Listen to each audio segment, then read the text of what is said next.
Okay, very good.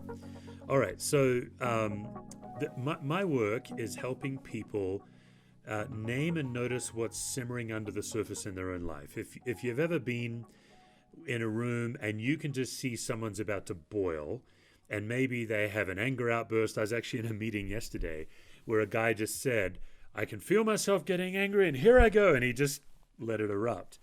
One of the things that's confusing is that's actually an anxious response. A lot of people don't realize that anger is a sign that someone's anxious. And a lot of my work is helping people figure out what's simmering under the surface that they may or may not be aware of. Their fears, things that they live for, things that make them angry, assumptions you have about life. All of this forms to become what I call a boiling collective that's just always simmering under the surface. And what happens when you start engaging other people is because of the way you engage them, that starts to boil up, and then out you go. And so this webinar is almost exclusively going to be focused on group dynamics. How do you walk into an anxious group? How do you notice what's going on with anxiety in a group?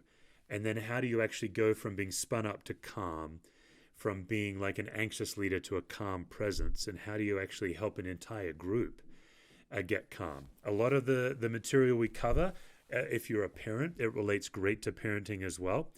Particularly if you've got young kids or teenagers, a lot of what we're going to work on today, you can also apply to your parenting.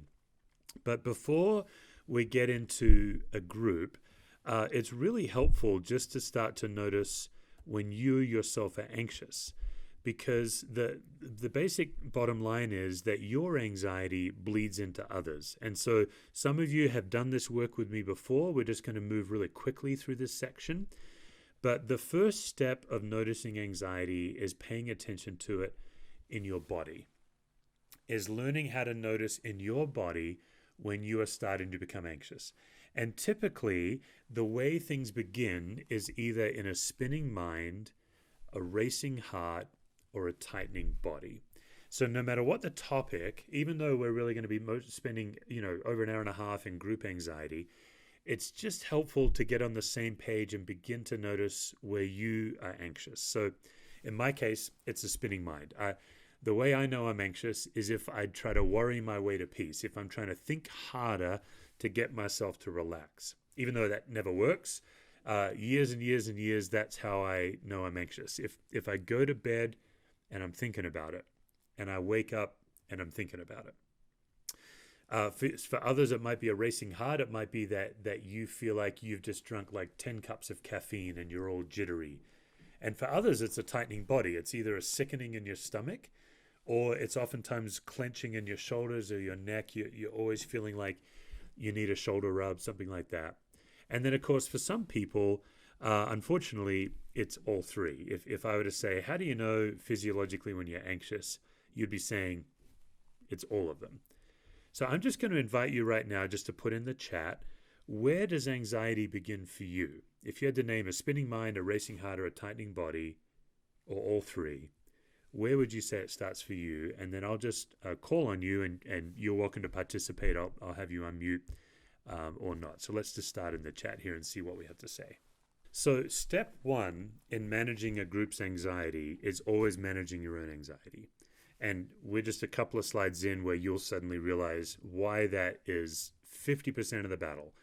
If you are able to begin to notice when you are anxious, your ability to de-escalate any group, whether it's your kids, your family, a team, an organization, your ability to manage that escalates massively. All of my training was done when I was a trauma and hospice chaplain. My job was to every day basically walk into a group environment, almost always a family. Sometimes it was the medical staff, and to be a calm presence, a grounded presence in what was really for them the most horrific moments of their life.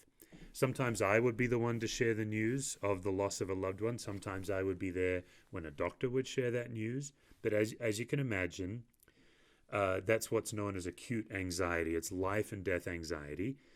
And my ability to be helpful to those people was 100% dependent on my ability to make myself grounded, to walk into that room and be very mindful of my body, very mindful of my own chronic anxiety, And if I wasn't mindful of it, I was incapable of being present to their pain.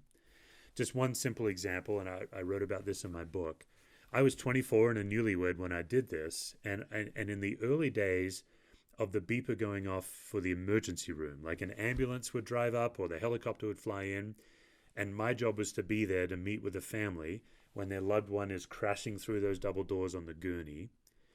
After about 6 weeks of the job, I started to notice that as I was running down to the emergency room, I was actually praying, please God, don't let that person be my wife. Like, I was afraid that it would be my wife on the gurney because trauma is so random. Anybody can be in a car wreck. And then my second prayer was, please God, don't let it be anybody I know.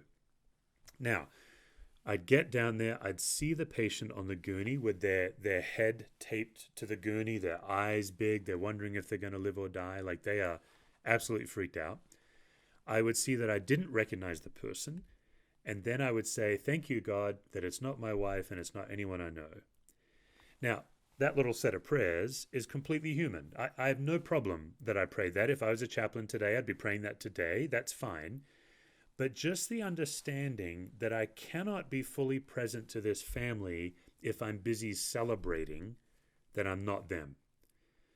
Those of you who are followers of Jesus in the Bible, Jesus tells that amazing parable about the Pharisee who looks at the tax collector and says, thank you, God, that I am not that person.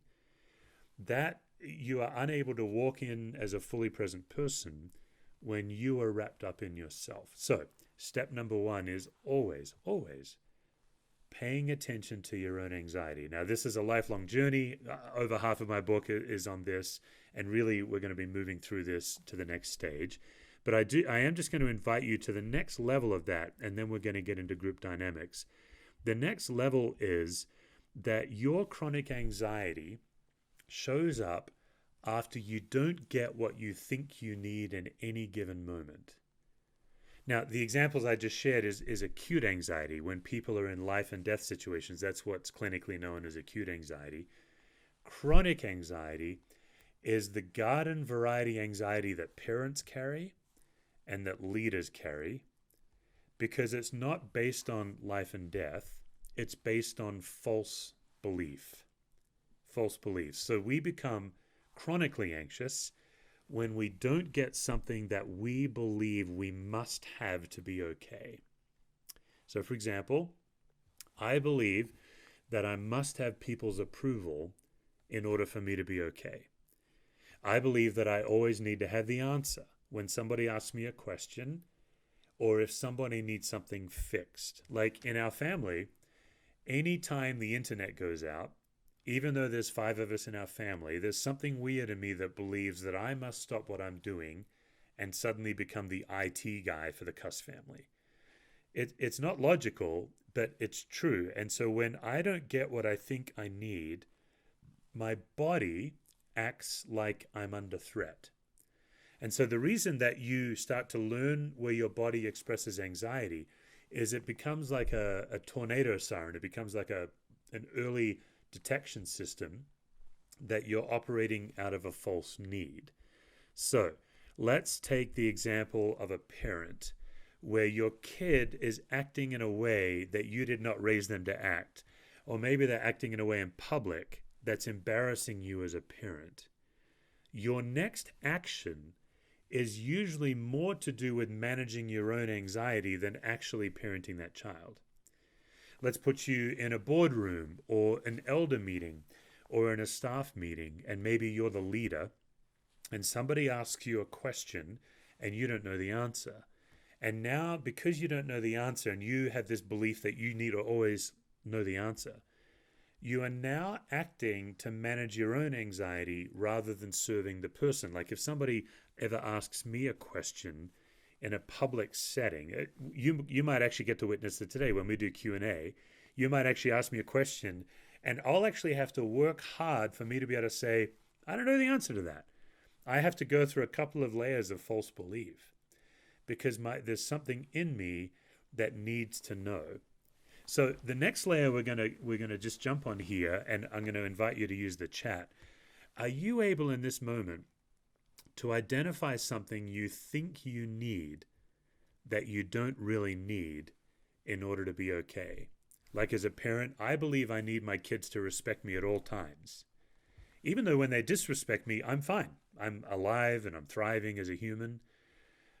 These are just some of these examples. So if you know something that you think you need that you don't really need, go ahead and throw that in the chat now and let's see what comes up. Steam. Now, for those of you who don't have some of these specific needs, you have your own needs and you're reading some people's others, you're almost certainly having a reaction right now saying, like, that's unsustainable. That you can't accomplish that. If you try to live that way, you're always going to be anxious.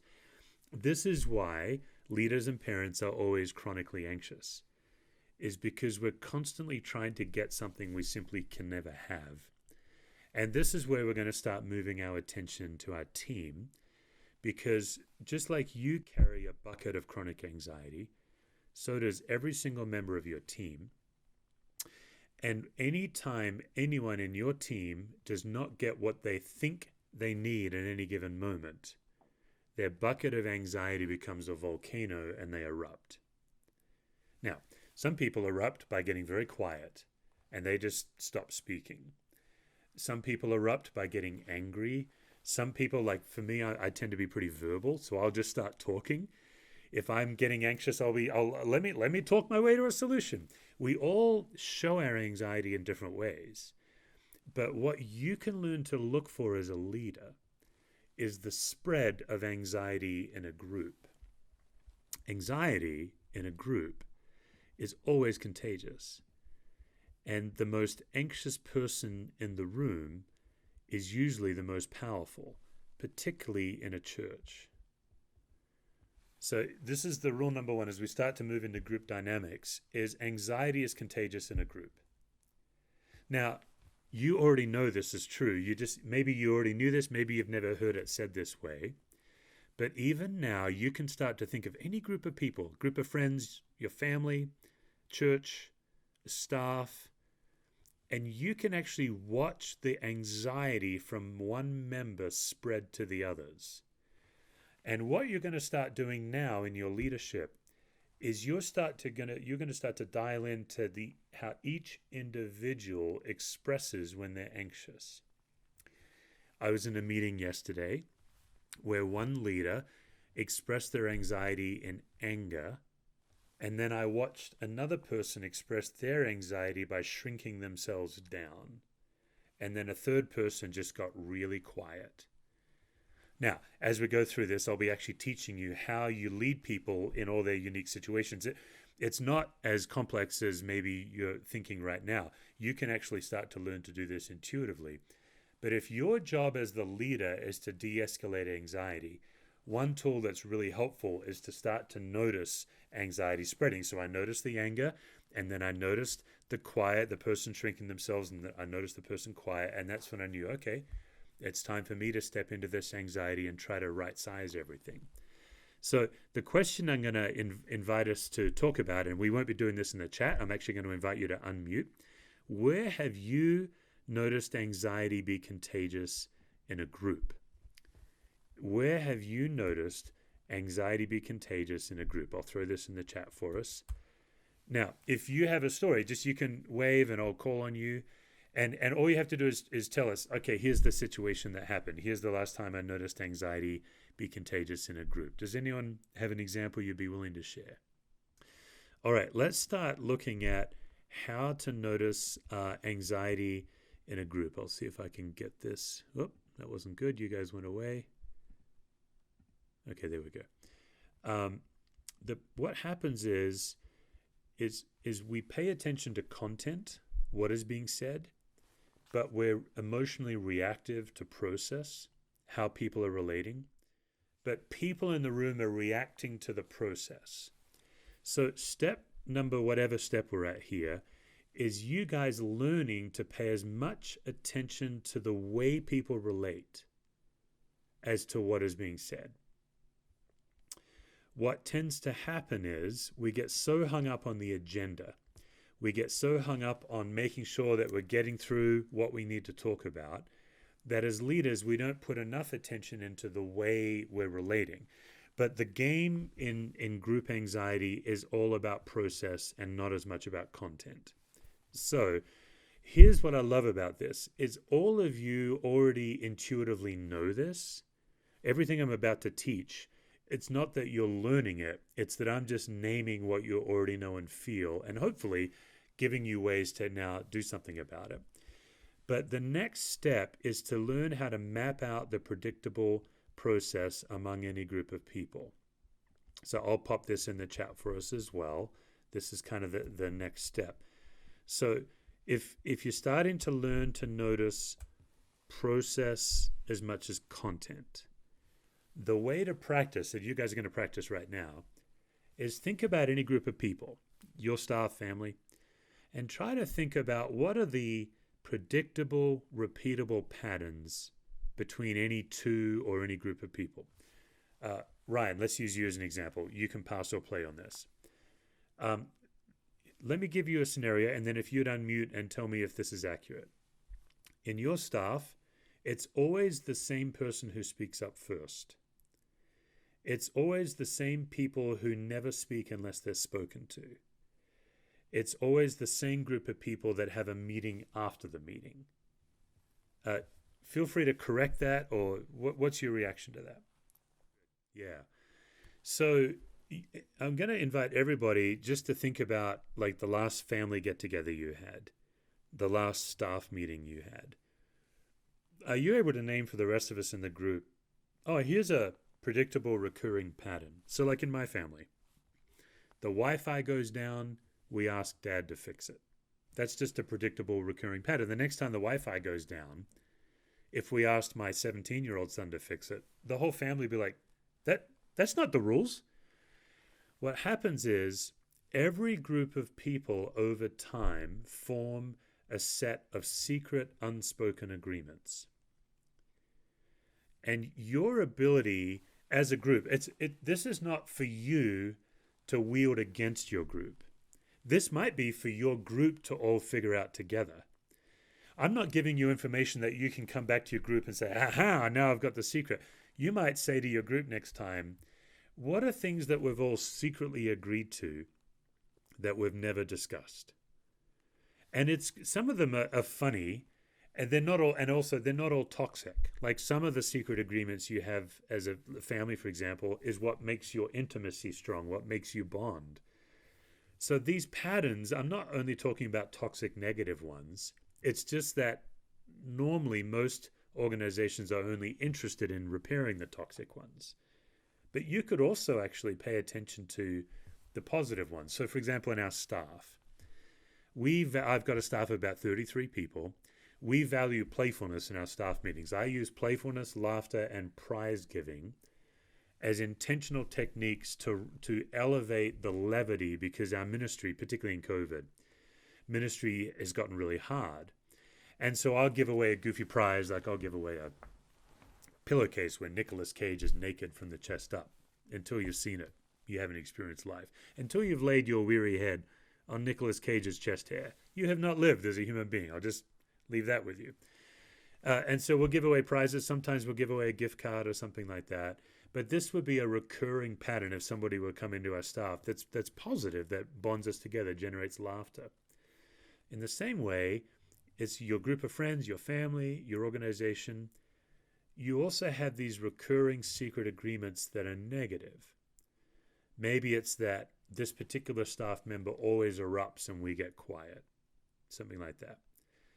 Does anyone have a predictable pattern that you're willing to map out for us to help us maybe get our mind around it? You can just wave and I'll call on you and we'll give it a shot. But as a leader, if you now spend 50% of your leadership energy on the content, getting stuff done, but now learn, it's kind of like going to the gym. This is a muscle you have, it just might be a bit flabby. Start working your process muscle as much as your content muscle. Next time you're in a staff meeting, almost be like a sociologist, as if you're above it all, watching all the different plays, like a commentator in a sporting match where they get to be above it and they get to see the plays.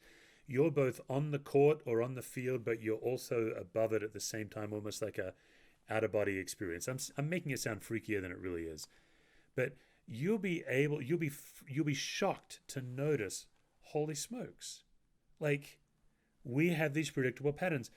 Mary never speaks up unless I call on her, but me as the lead pastor calling on her suddenly gives her all this power. Like her silence has made her the most powerful person in the room. And the reason she's silent isn't because she's wise and contemplative, it's because she's anxious. Or it's because maybe, for example, she's passive aggressive. She likes to be called on, so everyone looks to her. You know, in a brainstorming, you start to notice these predictable patterns. And so one of the simplest, lowest hanging fruit ways of a de-escalating anxiety in a group is to simply name the process.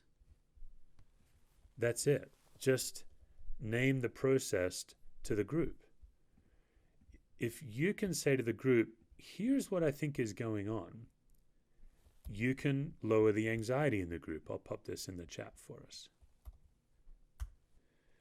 Anytime a leader comes in and says, here's the problem, you're all doing this thing, there's not ever going to be any change. That group will sabotage, they'll work against you, they'll get you fired. Anytime a leader comes in and says, hey, there's two problems here, and one of them is me. And it's pretty amazing how you can do this. Like I've done a number of times, especially when I was early in my leadership and I was still learning some things.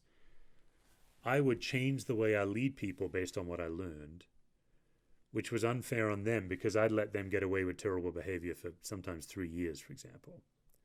So, for example, when our church was young and small, we didn't have a social media policy for our staff because we didn't need one. Our small staff treated social media appropriately.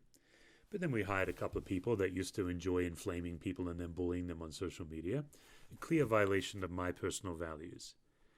And I'd get all angry inside. I'd never tell them. I'd be like, ah. But I'd never tell them because I was busy and there's so much more to do and I'm a conflict avoider. So for maybe 2 years, they got away with a lot of this terrible habit and I'd finally had enough. Now, if I didn't do this stuff, they would feel slapped. Like after 2 years of not, like they didn't realize. And so I would typically say something like that. There's two problems here. The first problem is me. I've actually been frustrated, but because I'm a conflict avoider and I've used the poor excuse that I've got too much to do, I never sat down with you and shared my concerns. And that's on me. That's my fault. And I'm really sorry. And I'm asking you to forgive me for that. Okay, now here's the second problem. Your terrible behavior.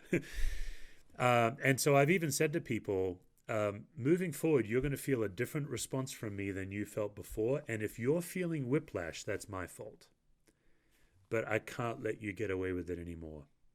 So I'm really sorry that you're now going to feel whiplash. And I get why you'll be angry at me. But the second issue is we're done with this. I'm not tolerating this anymore. I've had that conversation probably 6 or 8 times in my 15 years as a pastor, especially in the early days when I was insecure. I didn't know how to talk to people about this stuff.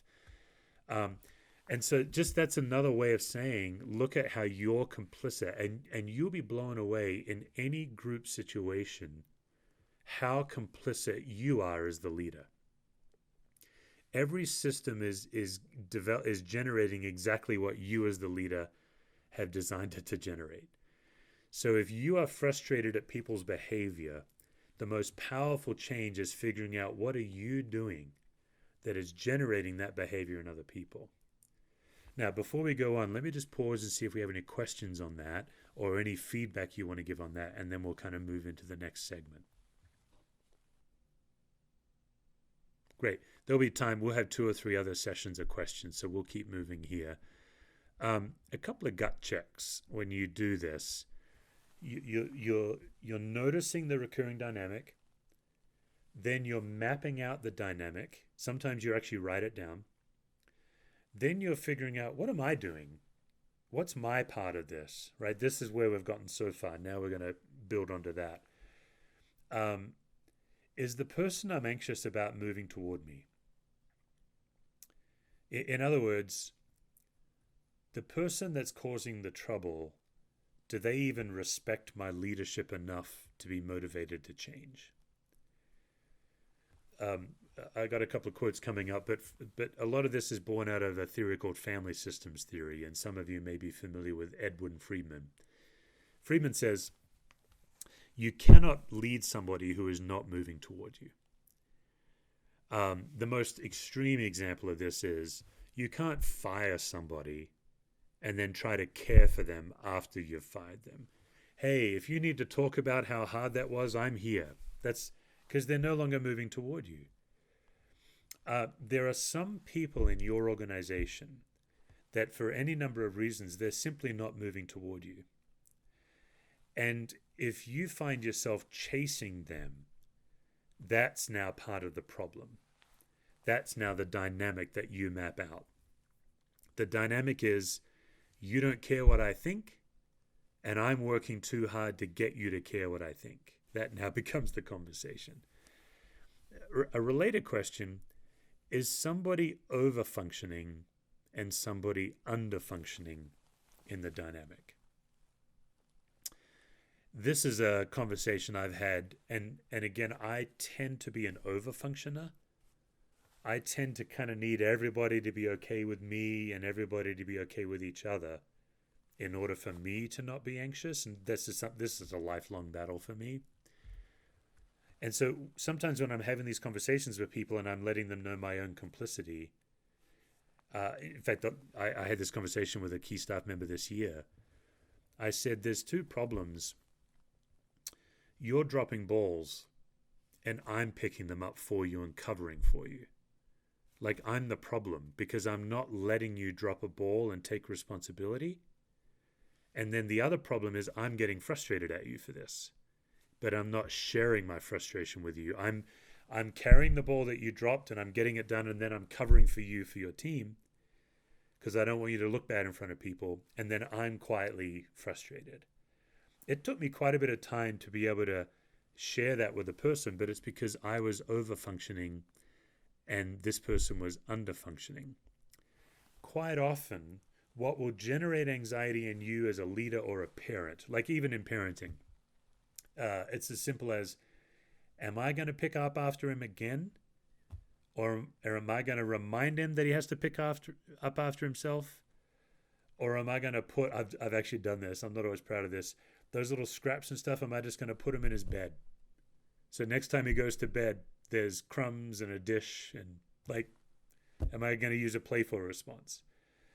But my tendency is just to pick up after him because it's easier than, for the 25th time saying, come on, you got to carry your own weight. So does that make sense? Over-functioning, under-functioning?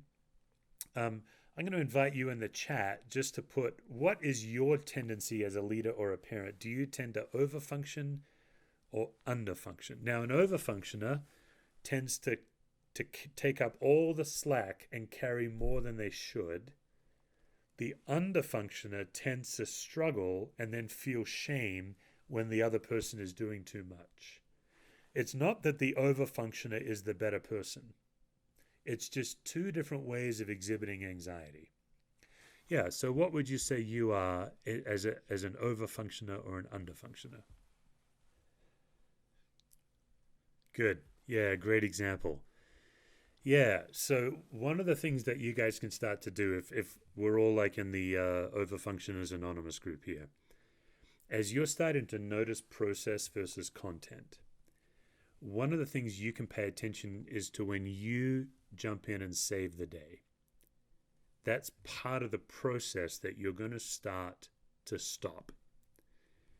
That impulse to make everything okay is in fact an anxious response.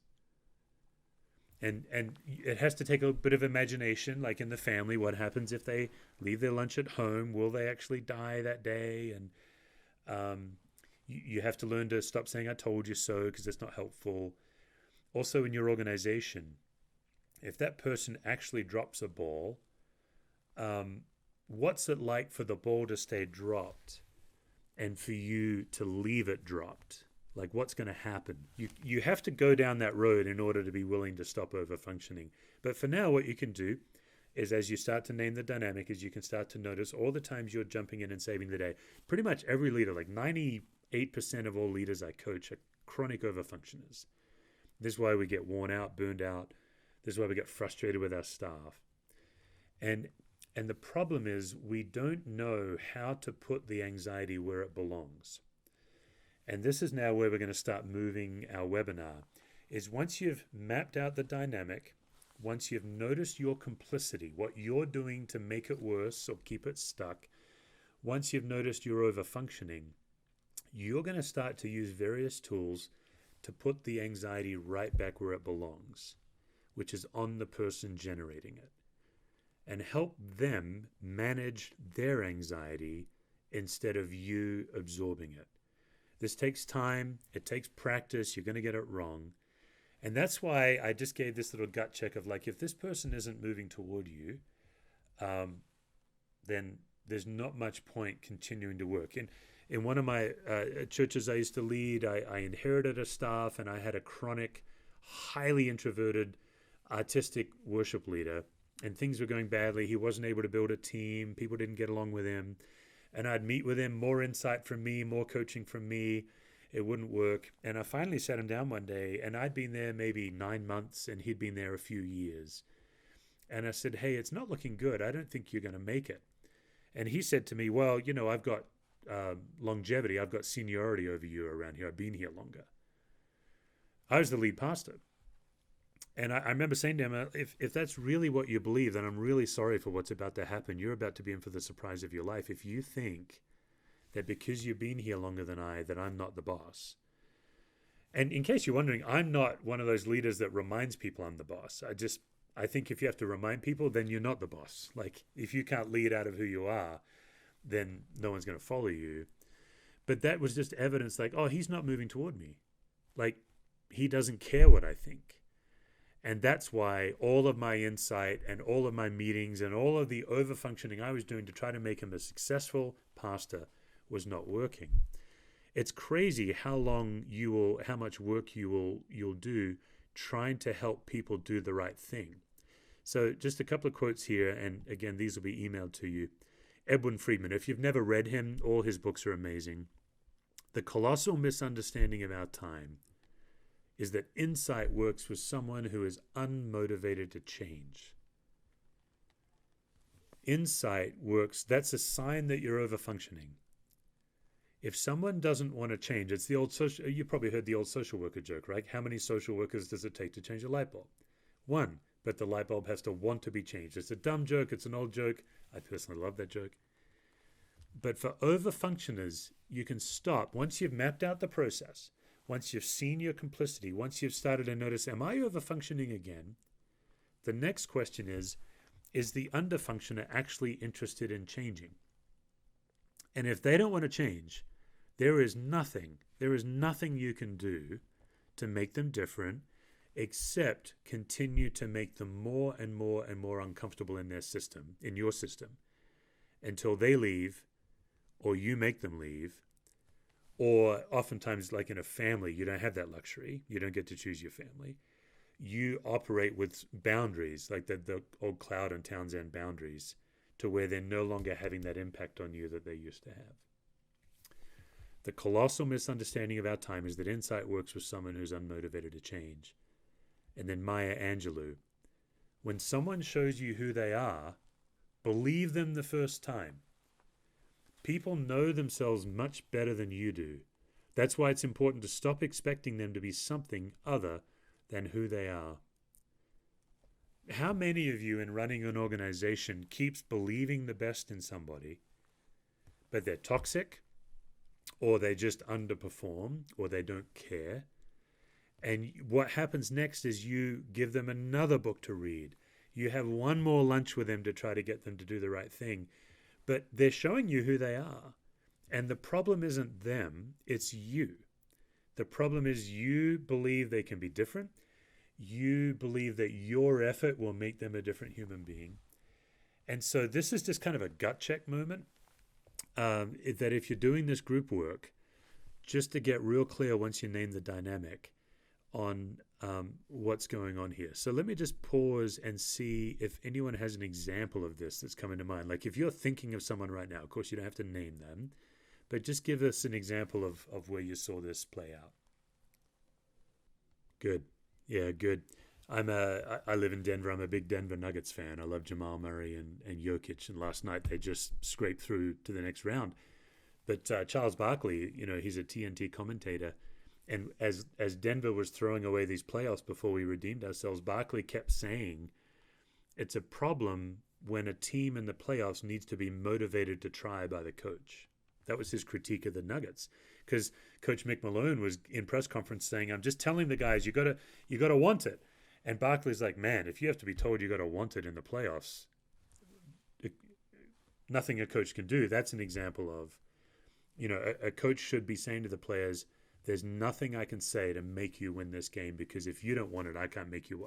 One more inspiring speech from me to take the hill is not going to do it. You have to find it in yourselves." And I think we're all grateful that the Nuggets actually did. And now they'll face Kawhi Leonard, who was born wanting it. We'll see what happens. All right. Next step. Let's get the screen share going here. Here's what I love about family systems theory and the group dynamics we're talking about. Is I believe it has this in common with the gospel. In the Old Testament, religious people believed that if you were going to be right with God and good with God, you had to stay away from sick people. So lepers had to wear bells and they were outside the gate and all of that. And you certainly had to stay away from so-called sinful people. Because if you got too close to a sinner, their sin would infect your holiness and you'd be outcast. If you got too close to a leper, his leprosy would infect you, you'd get sick. And they use terms like unclean and all of that. Fast forward to Jesus, and Jesus reverses that whole dynamic with the power of the gospel. Jesus walks right into a group of lepers. He puts his hand on a leper, and instead of the leper's leprosy making Jesus sick, Jesus' gospel makes the leper well. It's the miracle of the gospel. Jesus hangs out with tax collectors and prostitutes, and he kept saying all through the gospels, the kingdom's close. You're not far away from it. Like, these sinners got closer to God because they were closer to Jesus. We don't think about this enough in the church, I think. I think this is actually one of the miracles and the power of the gospel that we don't tap into enough as a church. That healthy leaders can infect sick groups and slowly make them healthy. That it used to be that sickness invades a healthy group, that the most anxious person in the room makes everybody anxious. The beauty is if you're a gospel leader and you can be grounded and you learn some tools to be actually walk into an anxious room and pay attention to what God's doing in that room, pay attention to what God's doing in you, you can actually infect an anxious group with a non-anxious presence. That's a bold vision, but over time you can then build a healthy culture where calm presence is the most infectious thing in the room rather than anxiety. And the simplest way to begin is paying attention to your listening posture and paying attention to the listening posture of the people in your group. You can listen to defend, to hijack, to fix, and to learn. And as you might imagine, only one of these de-escalates anxiety. And I think you know which one it is.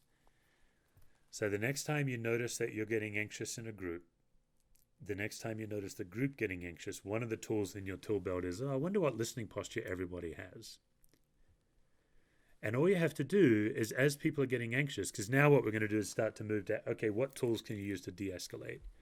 You can actually stop the meeting right there and say, hey, I've been working on my listening posture, and I notice that I tend to listen to fix. Actually, what I would, if it was me, if it was Steve, I'd say, I actually listen to do three things: defend, hijack, and fix. What I'm going to do right now is I'm going to make a conscious decision to listen, to learn. I'm noticing in myself I'm no longer listening to you. I'm trying to hijack what you're saying. So I just wanted to name that. Let's name the dynamic. Then you might say, anyone else want to play this game? Super fun game. What's your listening posture? It's sweeping the nation. Pandemic, right? There's a game called Pandemic. It's sold out. You can't buy it anywhere. You should try the listening posture game. Good times. But anyway, getting people to stop in the moment and confess their listening posture will de-escalate their anxiety. because they're no longer in the grip of anxiety. By naming it, they're now got it in their grip. Does that make sense? This will work almost every time. Almost every time. If you're a leader and you notice anxiety spreading, you say, hey, I'm just going to stop us right now. You go first, you confess. You invite others to confess. And then all you have to do is say, now, what were we talking about? And the conversation will go different. It'll go different. Then over time, you're equipping your leaders where they can do it. And let's say that you're the lead pastor, like Ryan. My understanding is you're the lead pastor, right? Once one of your campus pastors can use this against you when you're anxious in a meeting, that's when you know you built healthy culture. That he or she was comfortable saying, hey, I think Ryan needs the listening posture game. And you can laugh like you did right now. And you can say, oh, I'm so sorry, guys. I'm listening to Hijack. I thank you for, I needed that. Thank you. And now you've got intimacy. That's when you know, oh, I've got a healthy culture. Healthy culture is not that you no longer get anxious. Healthy culture is everybody in the organization, regardless of hierarchy, can help each other de-escalate anxiety. Sarah's dad can eventually say, thanks, daughter, for helping me with my anger. That really helped. Rather than him feeling fixed, he's feeling helped. We do this in our family. My kids are teenagers now, but you have not lived until your 9-year-old daughter is telling you, Dad, I think you're anxious right now. Can I help you with that? And suddenly you're being helped by your own child. It's a big deal. So, a couple of questions that Jesus asked people to figure out if they want to change. Number 1, do you want to be well? Number 2, what do you want me to do for you? Do you want to be well? What do you want me to do for you? I'll throw these in the chat, and of course I'll be emailing these afterwards. Now, I'm not sure that you should be asking your people these questions because none of us are Jesus. We can't just heal. But you can ask yourself prayerfully, like, what is it with the person I'm having trouble with? Do they actually want to be well? The biggest mistake I made in my organization, and partly it's because I wrote the book on leadership anxiety, is I arrogantly believed that anybody in my culture will become well over time. What I just talked about the power of the gospel, I believe in it so strongly. I've seen it happen so much in my organization. I've been leading about 15 years now. I've seen people come through and get well and emotionally healthy, and really they have their testimony. But there's always a handful of people that they simply don't want it. And the mistake I made is I thought, well, they just need more time because surely everybody wants this. And it's quite humbling to realize some people don't want it. And some people don't want anything from you. And so that's just a moment of clarity for you that these questions over time reveal if your culture can help someone be well.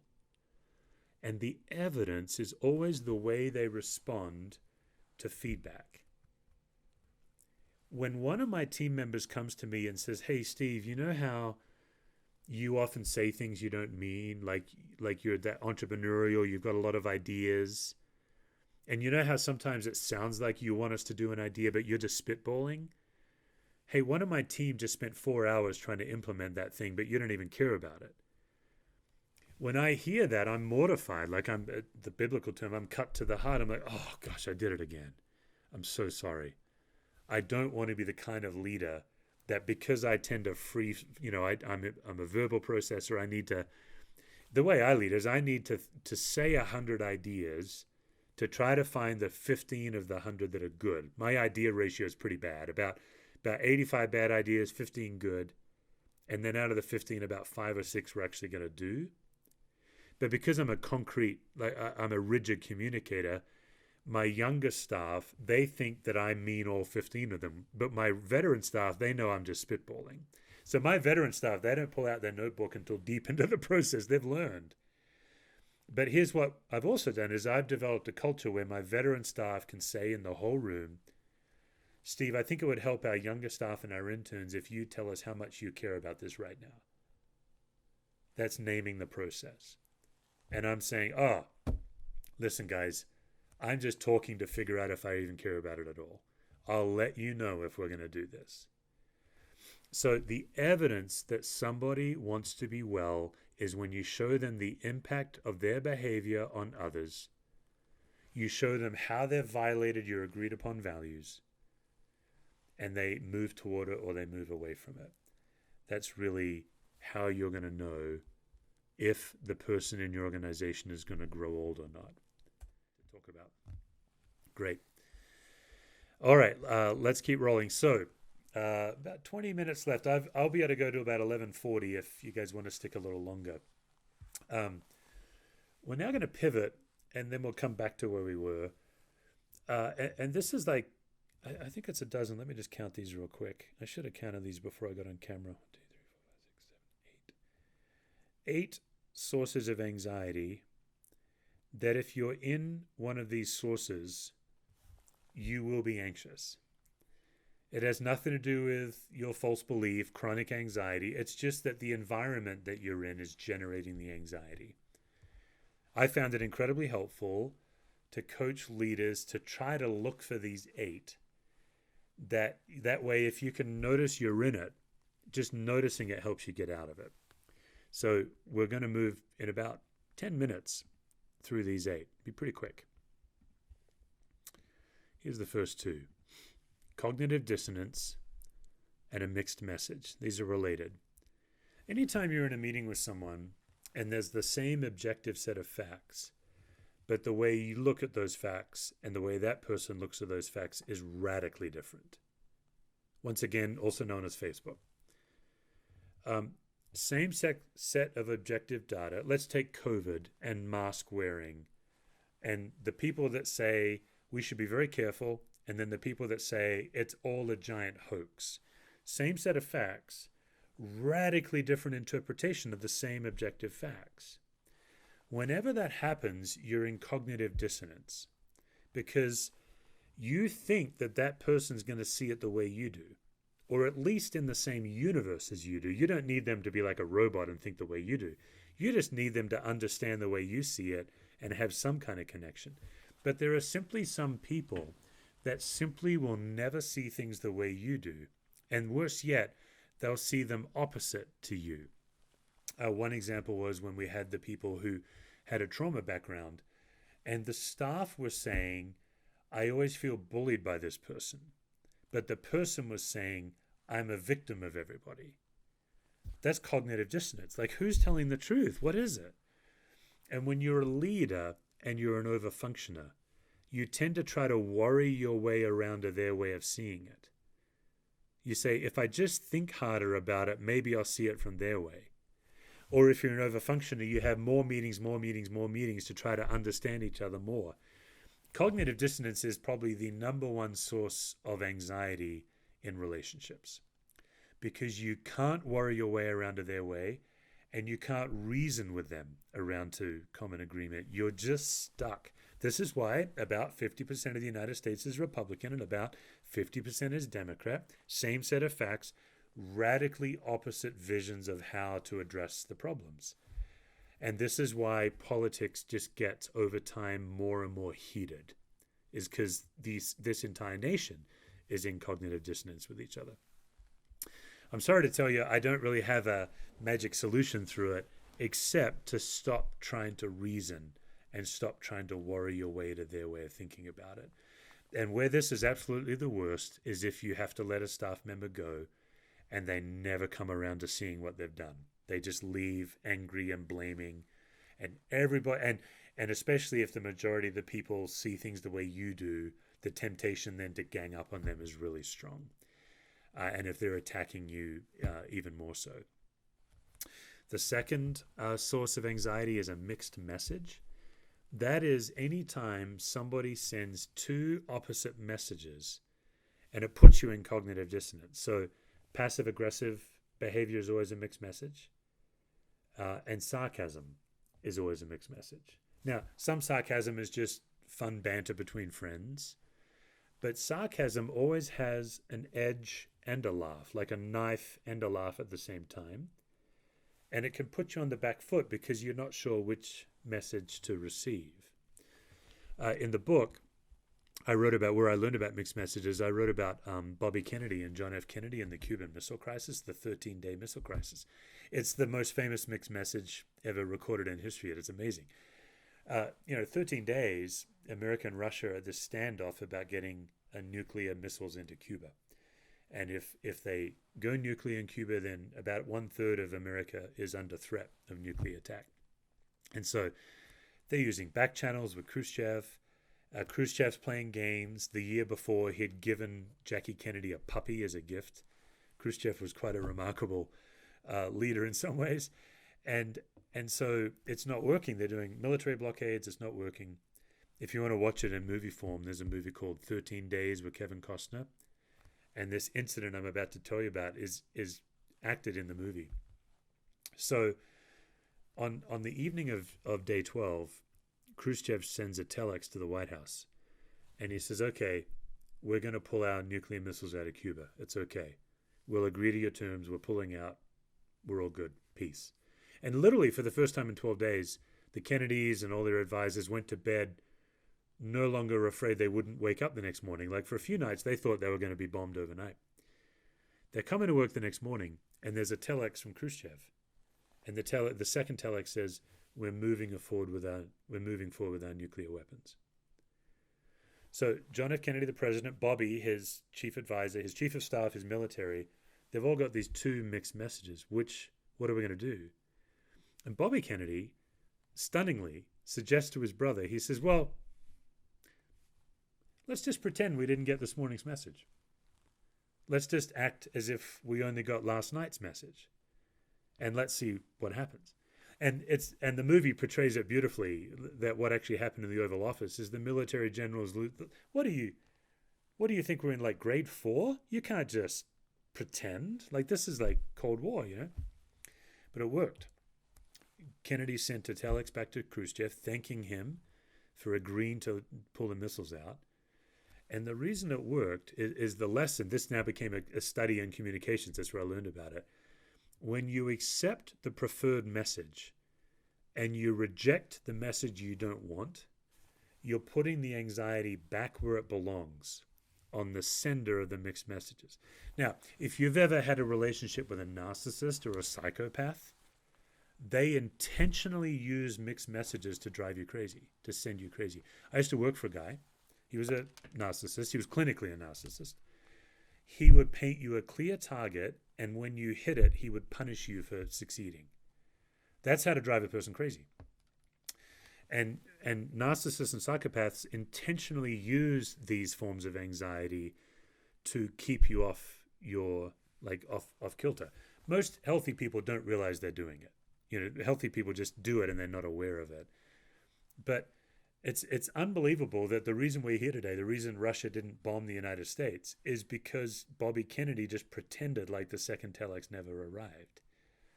So anytime you're starting to notice yourself receiving a mixed message from someone, you can decide, when am I going to accept the message I want and when am I not?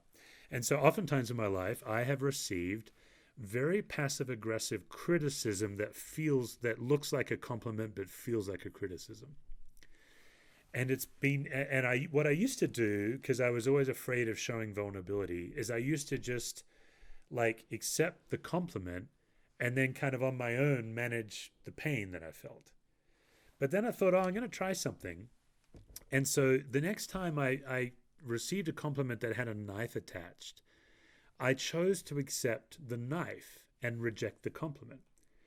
And it was really fascinating. What happened is, I remember this one guy, he used to compliment my sermons in such a syrupy way that what he was really saying is, you're an idiot. He was saying that he was intellectually superior to me and that my messages were not stimulating him to his intellectual satisfaction. I'm telling you guys, the kinds of feedback you get on sermons is just crazy. And he'd say something like, Steve, that message was so good a third grader could understand it. He was a PhD astrophysicist. I knew he wasn't actually complimenting me. And so I used to say, oh, thanks. But then I started saying, that really hurts. I just want you to know that hurts when you say that. And when you say things like that, I go home and I churn about it for a couple of days. Now I'm putting the anxiety back where it belongs. Now he has a decision to make. Is he going to move toward me, or is he going to take another shot at me?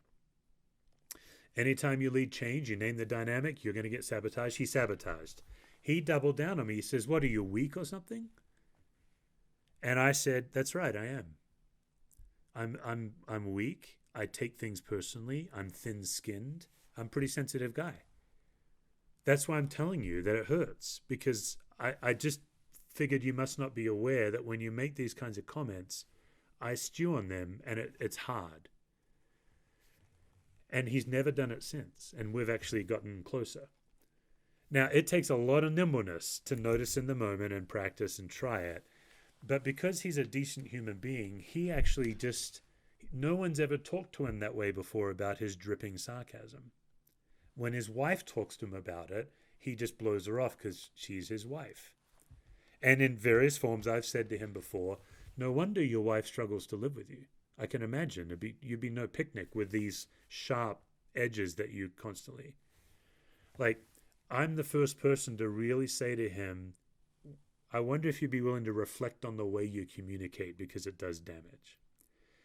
So that's like the power of being able to help people manage a mixed message. So I'll just show you the screen of that one here. Choose the preferred message, ignore the other. It puts anxiety back where it belongs on the anxiety generator. We're going to just name these next ones because we don't have time to thoroughly go through all the relational sources, but rigid communication is a source of anxiety. When I communicate, it sounds like I'm certain. That's a rigid communicator. Other people communicate very unsure. They'll say, "Oh, I'm not really sure. I just kind of, this is probably wrong," but that's a fluid communicator. The problem that the fluid communicators have on staff that I've helped them with is I sound rigid, but I think fluidly. So I have helped my staff realize to not take seriously the way I communicate, and then I've worked on couching my own language. But one of the things that you can do in yourself and on your team is you can figure out who's the rigid communicators, who's the fluid communicators, and you just ask. People will tell you. They'll say, "Oh, every time you speak, it sounds like you're the Pope, like you're certain, like it's." But hey, every time you speak, like you've got these great ideas, but you spend so much time telling us they're probably no good. Helping figure that out will de-escalate anxiety. Relational double bind, we covered a little bit. The idea that if anytime someone's putting you in a lose-lose situation, that you're being put in a relational double bind. And so if you're in a true lose-lose, then you just get out of the double bind by losing as quick as you can. But more often than not, there's more paths than the double bind proposes. And then a paradox is a simple, impossible situation.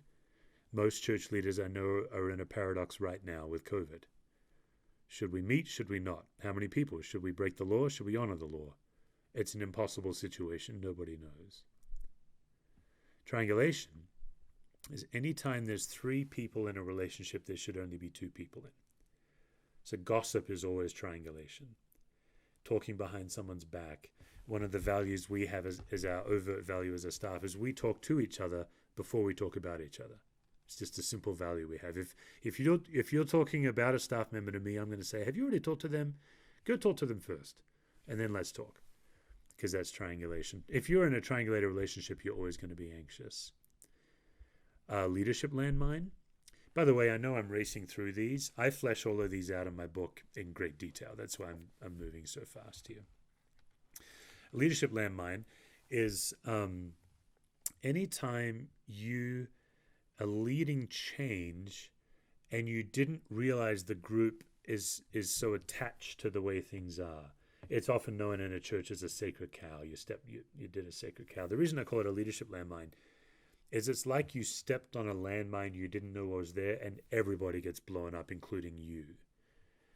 And so if you're leading and then suddenly the room erupts or one person erupts, we had a children's intern, and she came to bring a new way of doing worship in children's, and one member of the team just quietly got up and walked out of the room. And she stepped on a leadership landmine. She didn't realize that there'd already been a history of worship leading in the group. It had been run by a volunteer. A phantom strike is any time one person comes to you and says, hey, me and a whole group of people were meeting and we were talking about you, and here's the problem, but I'm not going to tell you who they are or how many of them there are. That's a phantom strike. So I'm going to pop these in the chat, and this is kind of where we're wrapping up here, is there one or two that you would like to talk about? Or is there something that, because obviously I move very quickly, that you'd like to hear more about from me, and then we'll wrap up our time. Okay, let's wrap up then with these final three. So one is reframing. One evidence of anxiety is exaggeration. Anytime you notice a group making a bigger deal than something really is, if you tell them off, it'll make them more anxious. Oh, come on, have faith in God. That's telling them off. That's blaming God.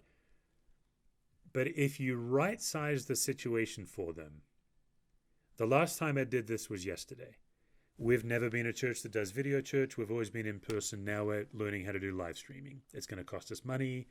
We had a meeting on where should the cameras go in our room. And the best place involves rebuilding our sound booth, which we just built.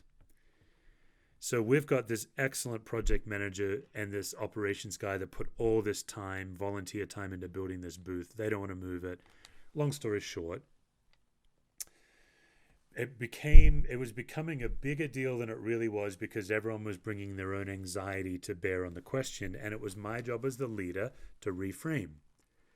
And it was simply saying, hey, here's the reality. None of us have done this before. None of us have done video church before. And none of us have had to make these decisions in COVID before. So I just want to name that we're going to get it wrong, and that's fine.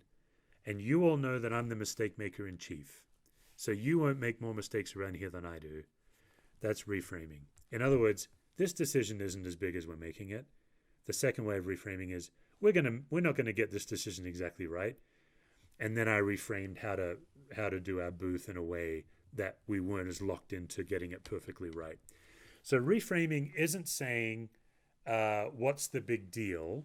That would make people more anxious. Oh, come on, get over it. It's just naming for people exactly the size the problem actually is. And you'll watch the whole room relax. The second one is actually the flip side. And it can sound like a contradiction. If you take one of the biggest problems in church leadership is we do tend to blame God and say, look on the bright side. Don't be anxious about everything. In all things, like we use these, mostly Philippians is usually the book of the Bible we use the most, to make people feel terrible that they feel the way they feel. If you want to de-escalate an anxiety in a group, all you have to do is name what you think people are feeling, and then make some kind of empathy statement about it. Even if they're overreacting, this is why this is a bit of a nuance. Is like, so for example, the couple that I was talking about that just built this booth, what they're feeling is, did I just waste my time? That's what they're feeling. And are we wasting church money? All they need is for me to say, I wonder if your concern is that you put in all this time, you worked nights to get this booth, and here we are casually talking about demolishing it and rebuilding it as if because we didn't build it. I wonder if that's what you're feeling. And they feel seen and they relax. And so your goal in this second one, taking the problem as seriously or more seriously, is that when you're done, the person feels seen. And now they'll be the first to swing a hammer and demolish the booth. But until they feel seen, they feel this need to feel pity. Don't you understand all we did? And so the first one, reframing, it's naming the size of the situation. But sometimes, I should actually reverse these on the slides. Sometimes you'll do step 2 before you'll do step 1. I bet here's what you're feeling. Now, sometimes if you're not sure what someone's feeling, you'll put it in the form of a question. Would you mind if I just name what I think you're feeling, and then would you correct me if I'm wrong? I bet you're feeling like we're wasting your time. And then maybe the person will say, no, that's not it. I'm concerned that you're going to waste the church's money. My concern is that good people are tithing and here you are just demolishing a thing. Oh, okay. And just by letting them say it, they feel seen. And then the third way to de-escalate is that you become the person that notices when a system is stuck. And that was that naming the dynamic and watching the recurring predictable patterns. So obviously, in these webinars, we get into a lot of technical material. We cover a lot of ground, and hopefully we give you a little interaction. That's why I send you the slides later, and then you have access to the kind of monologue video for you to check in. But I've just got time for about 4 more minutes if anyone has a question or a comment, and then we'll wrap up and be on our way today.